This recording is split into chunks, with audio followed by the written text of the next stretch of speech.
People who have lost their sense of time during the year of 2021 hate her. She's discovered this one simple trick for keeping track of time during this crazy year. Learn the truth now. It's anime. I've been watching anime. Let's get to the anime. Okay, I know this video is about anime I watched that aired during 2021, but there's 3 2020 anime I missed from the last video because I wanted to put that out too early, and I ended up watching 3 anime during the fall season of 2020, so I'm gonna talk about my thoughts about that real quick. Let's go!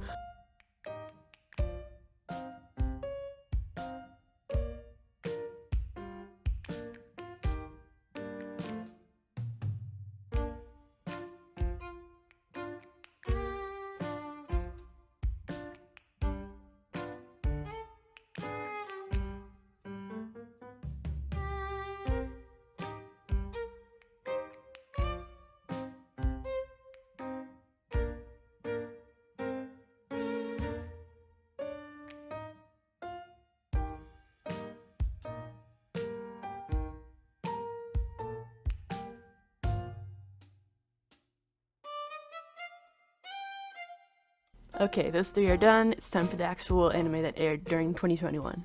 Yakusoku no Neverland Season 2, or Promised Neverland Season 2. I am the greatest enemy to manga readers, the rumored anime-only watcher. For I have never taken things seriously with this anime. And how, I ask, can I lose my suspension of disbelief when I was too lazy to ever have it in the first place? I sat this entire season and watched as the fandom erupted into flames over how insanely fast the anime was going, how it was tripping and stumbling, somehow missing entire characters and arcs along the way. I sat and watched people grieve over how their favorite bunkerman was missing and how the pond was not Goldie. All of this to say, I was never in a position to have any strong opinions on this season. I sat on this roller coaster surrounded by screaming people as it took unnatural turns and started falling entirely off the track, and just sat there, without a single thought in my little head. Quite the experience. Wonder Egg Priority. Or Wonder Egg Priority. First and foremost, here's a warning: this anime has lots and lots of heavy shit, so here's a timestamp.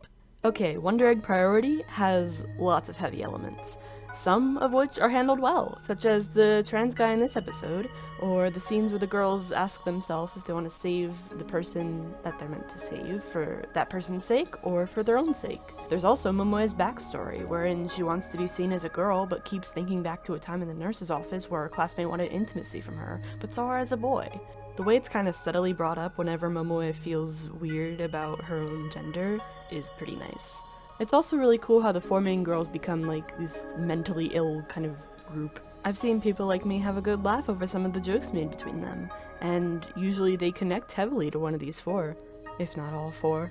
If you connect to all 4 of them, I have some bad news for you. Other heavy themes handled by Wonder Egg Priority are a little shaky though. Something that puts me off personally was the episode where Rika hurts herself, and later resolves not to end herself, but it almost seems like the way she talks about her self-harm is positive. Also threw me for a loop that they just show it happening right on screen without any kind of warning, just hello. Goodness. Whoa. Also the teacher. The teacher has been really ambiguous for most of the show, but then Ai is implied to like him? Did Kaino like him? Somehow I get the vibe that Kaino is held responsible for if she had feelings or relations to him despite what happens to her. This guy's weird. I think, given the subject matter of the show, it's not too much of a surprise that it fumbles at times in handling everything delicately. I mean, the whole monster setup is kind of just asking for super direct, in-your-face kind of portrayals of these things. But usually it handles everything pretty well. I just have, notable complaints that I wrote down, so it might seem like I'm complaining too much, but, I'd say that, the things I think it handles well and the things I think it sloppily handles is about 75 to 25 ratio, so, we're good. On another note, I'm really confused as to the way the season ended, along with the special. We have lore about the totally not gay but probably gay dudes, but now I'm confused as to how Frill functions and how much she's involved in the current plot, since, she's implied to have made these, things. We sort of have lore about Kaino and the teacher, but some of it is within what seems like an alternate universe, so I don't think it's right. And don't get me started on Neidu. She's a clone, maybe? She has a super nihilistic friend who's in a comatose state. She runs a company, but her sister is supposed to be her? Or was she supposed to be her sister? It's pretty tough to get emotionally invested when I'm too dumb to understand things. It's also pretty tough to get emotionally invested when a super heavy scene is happening, and then when you least expect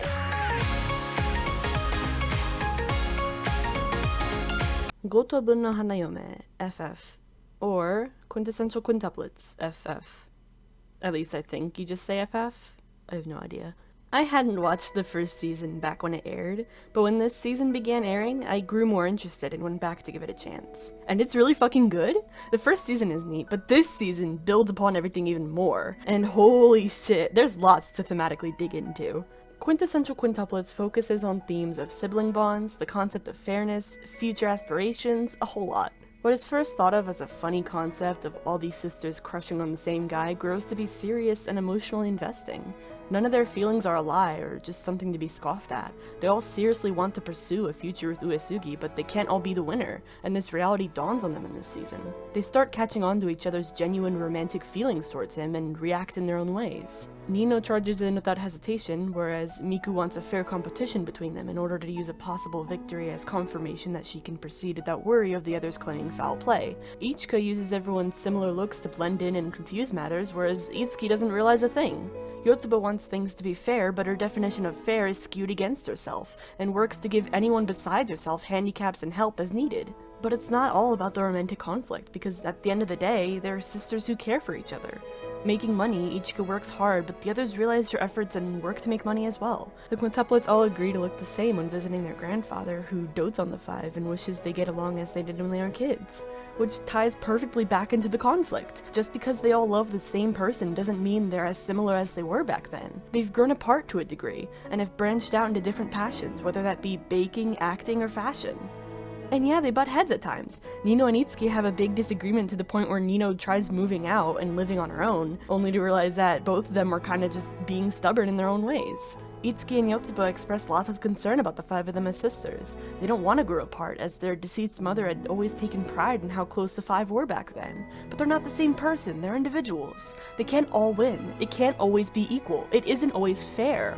It's such a good execution of that, I love it. Moving on from the analysis and on to my opinions, I really love the depiction of the siblings in this anime. As someone with a big family, I thrive off of relatable moments, and Quince delivers on all aspects, from funny interactions, petty bickering, and relaxed heart-to-heart conversations. Shit's fucking awesome. Major props to the writing. Oh, also, I'm very invested in Yotsuba specifically. Yotsuba deserves the world. When she cried over the realization that she's been helping her sisters in ways she never noticed due to her guilt over her bad grades bringing them with her to a worse school, I fucking her happy-go-lucky side along with her self-sacrificing side just makes me wish the best for her. Also, she's cute, okay? I'll admit it, she's cute. Look at the bow on her head!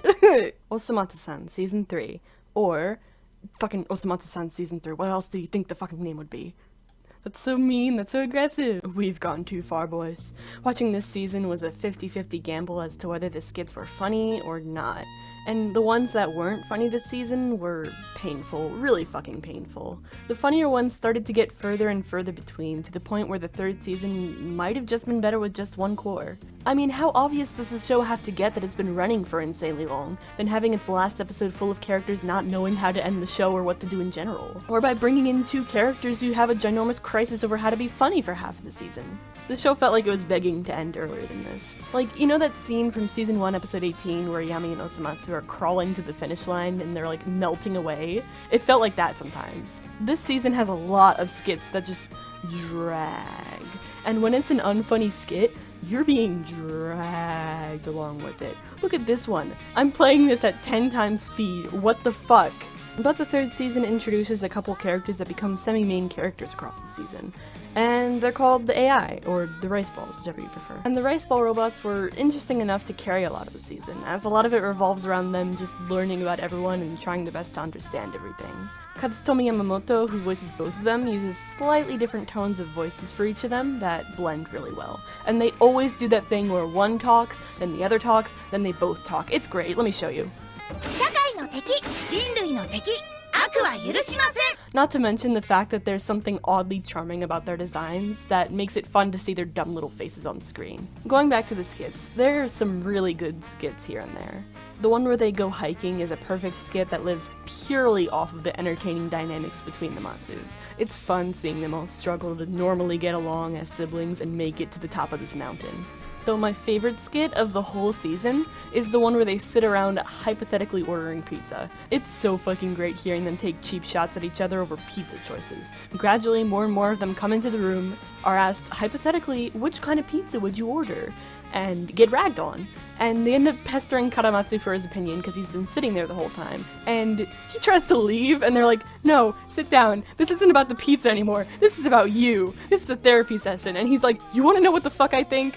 Fuck all you. I'm always the butt of these fucking jokes, and I don't give a shit about what kind of pizza you're ordering. This is all hypothetical. We're not ordering pizza. Fuck all of you. Are you gonna call me stuck up for this? Cause do that. I don't even give a shit. And it's amazing. I fucking love it. He fucking snaps. And then it just goes quiet, and they just start talking about the origin of words like spaghetti and pasta.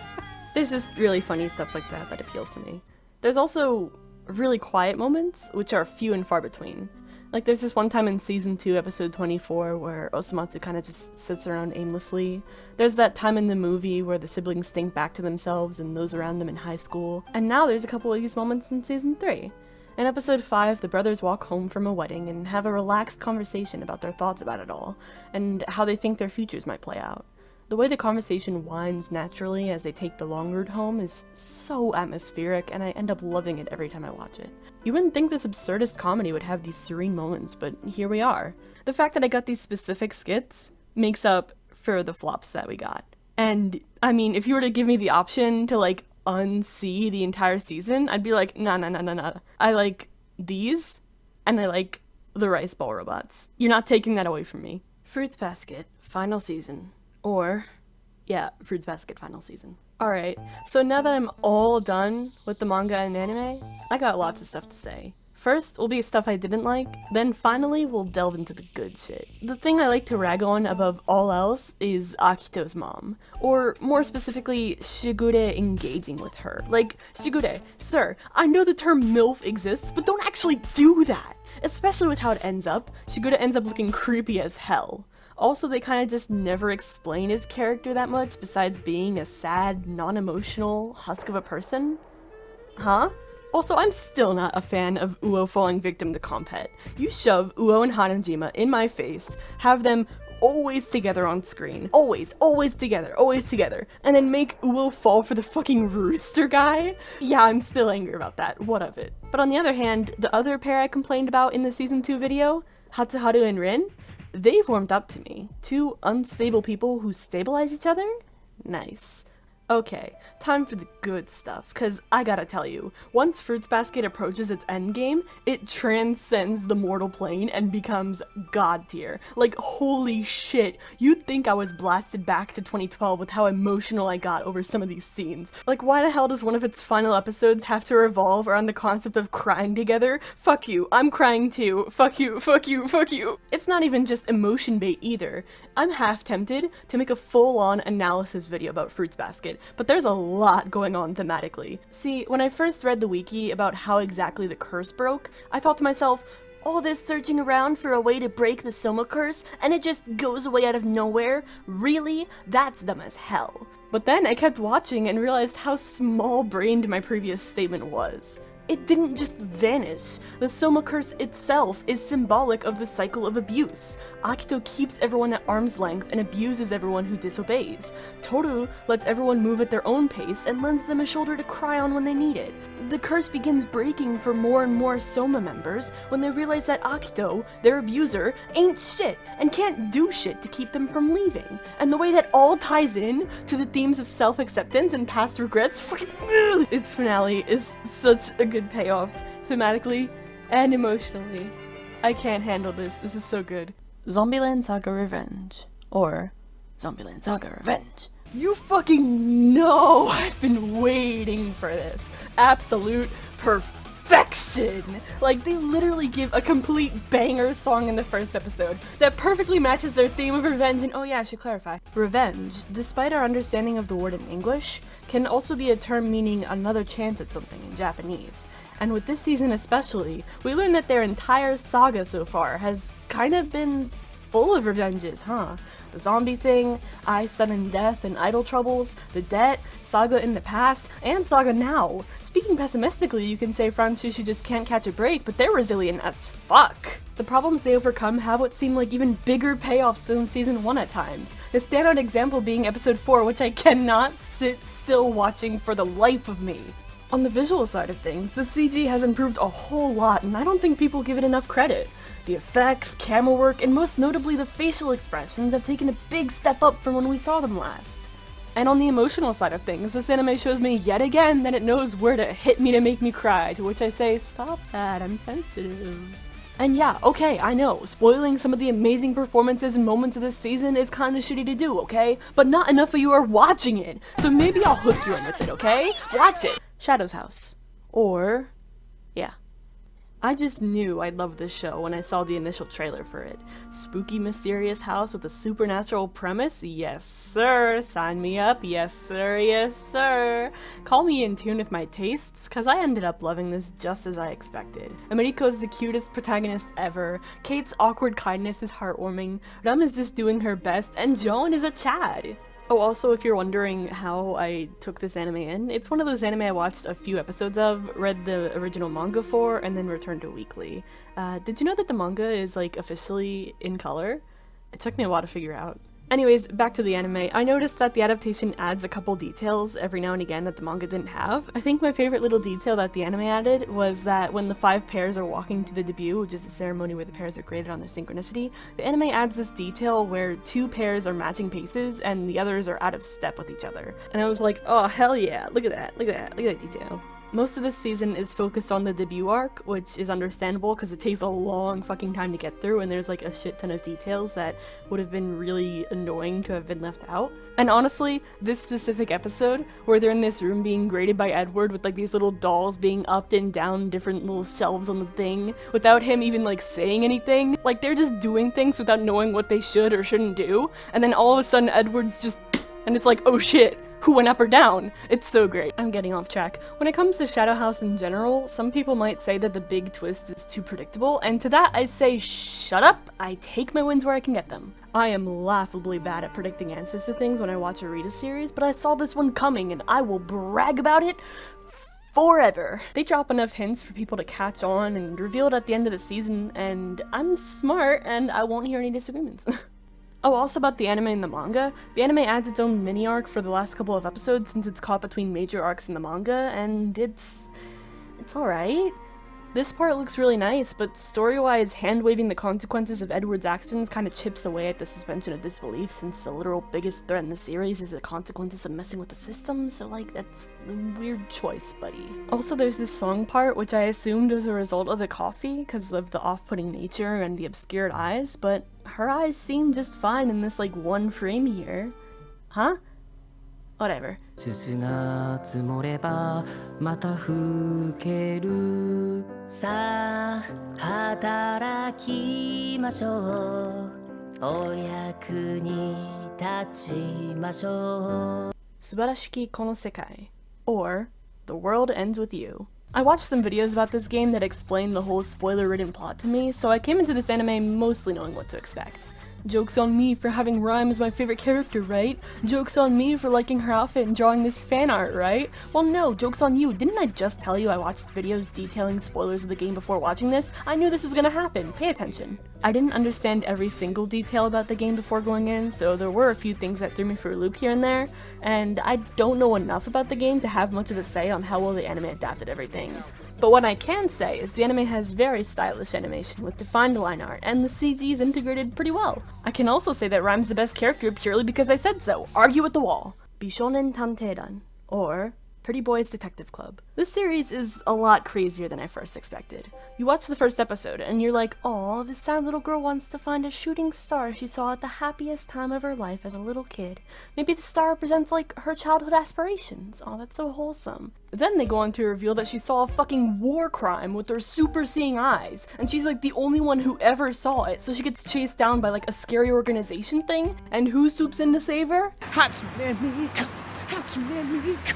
Hatsune Miku! And how does Hatsune Miku save her from being driven to who knows where? By reciting the requirements of the Pretty Boy Detective Club. Like, imagine threatening someone by going, "Do you know the rules to our school club, Miss Lady? 1, be pretty, 2, be boy, 3, be detective, and 4, be a club. That's right, my friend is bicycling to you as we speak. Are you trembling in your boots? I bet you fucking are, checkmate, bitch." And she just goes, "Yeah, valid point, my loss." This series is off its fucking rocker and presents that to the viewers as if it's making total sense. The number of times the club requirements are listed off as if it's relevant to anything going on is fucking wild. Oh, also the main character is voiced by Maya Sakamoto. And speaking of the main character, she goes from quiet and sad to confidently being a piece of shit over the span of the series, and I love it. Seeing her become so playful and fun is, shall we say, goals. Dare I say, girl boss. And as per usual Shaft anime fashion, there are some instances where the art style changes completely during conversations to shake things up. There's this cute little panty stocking-esque style, this puppet style, this traditional painting style, and oh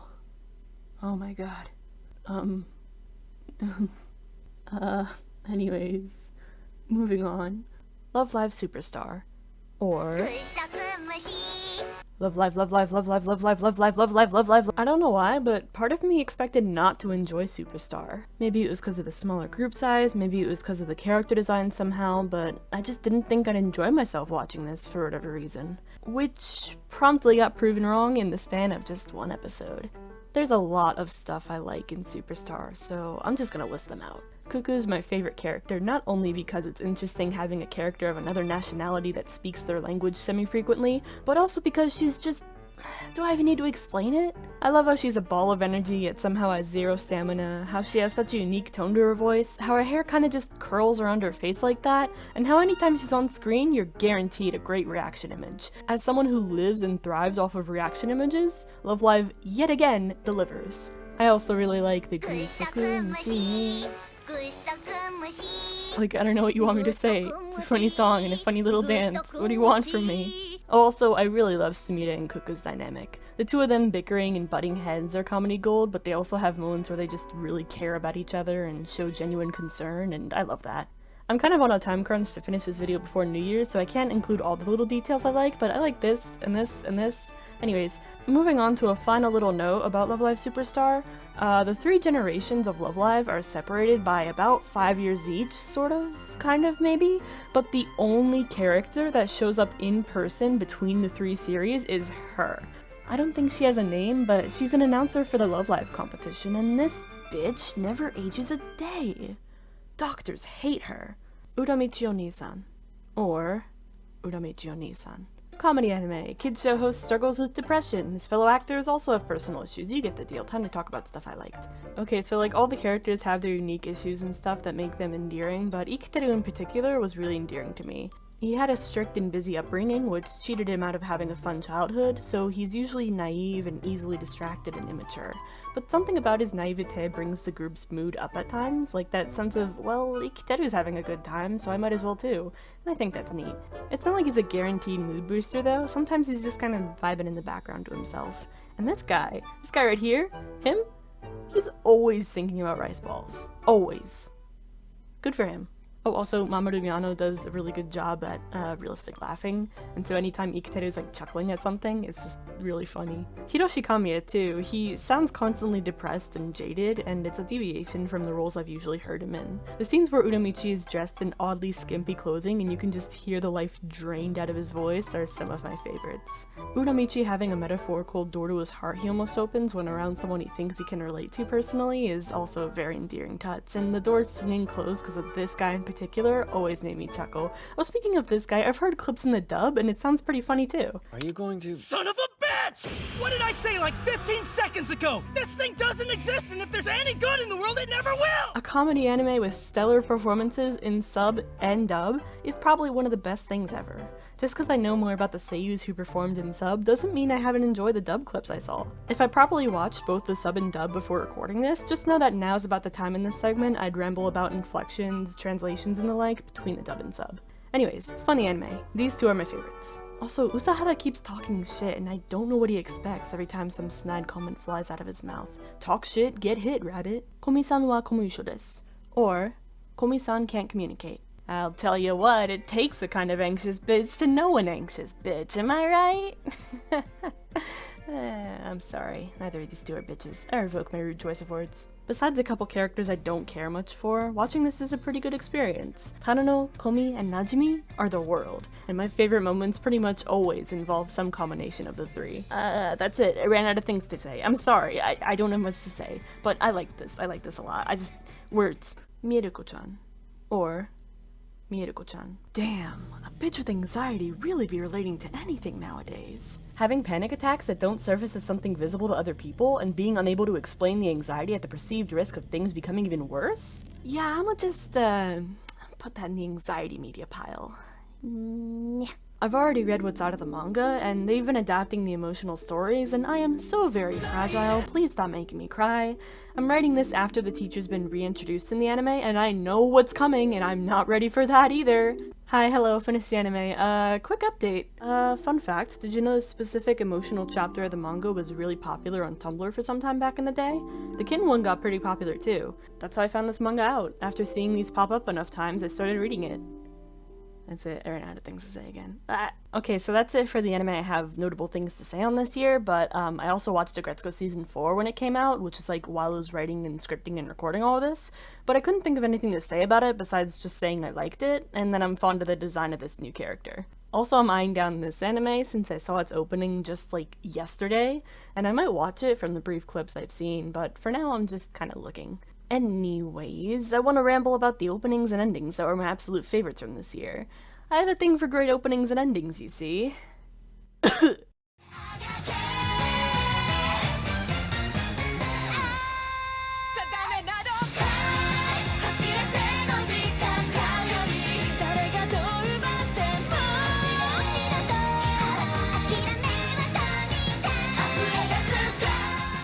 Yeah, baby! Another hype Zombieland Saga opening. The two openings that Zombieland Saga has are so very in tune with that inspirational anime feel. You listen to them and go, yeah, baby, that right there is a banger anime opening. Visually, this one's more graphic focused than the first season's opening, but damn are those some good graphics. There's barely any cuts in here, and the way the girls are just thrown around from place to place, having to drive and pilot multiple types of vehicles, hinting at how versatile they are as a group in the songs they perform? Hell yeah. My favorite shot is the one of them driving the van, almost getting crushed with the hiragana characters reading tomare, or stop, as they swerve past them, and we get this zoom past all their determined faces. Also, it should go without saying that all their vocals are strong and powerful, and I fucking love them. God, I love this opening.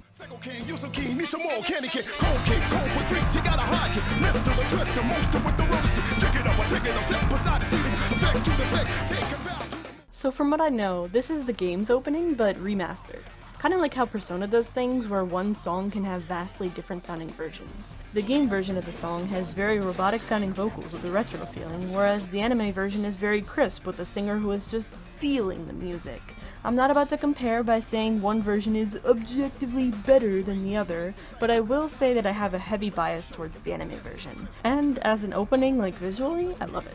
It shows off the characters with little hints such as Neku being in front of the graffiti wall, Shiki looking at clothes, and Ryan just existing like the girl boss she is. Visually, I love when animations do that frame by frame thing, so it's pleasing to see that here too. This opening appeals to me mainly on a song level though. I can't sit still listening to it, someone get me help.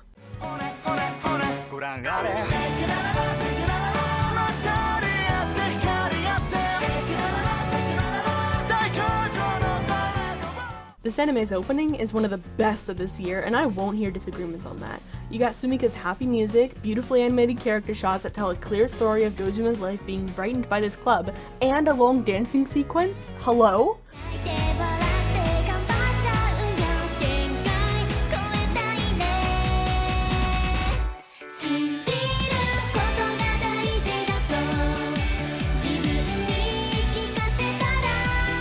Love Live knows exactly how to deliver on wholesome, inspirational, and cute ending themes, and I am but a mere victim to the vibes.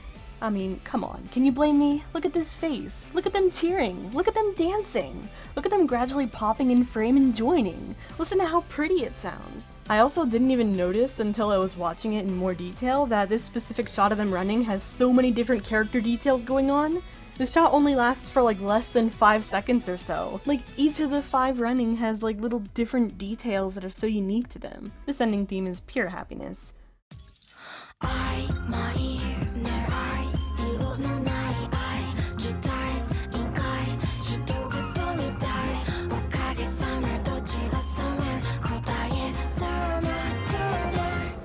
While Shadow House's opening is interesting for not having any vocals and for some really nice bits of animation, I much prefer the ending theme. The shots of the 5 main pairs of the series are so very beautiful.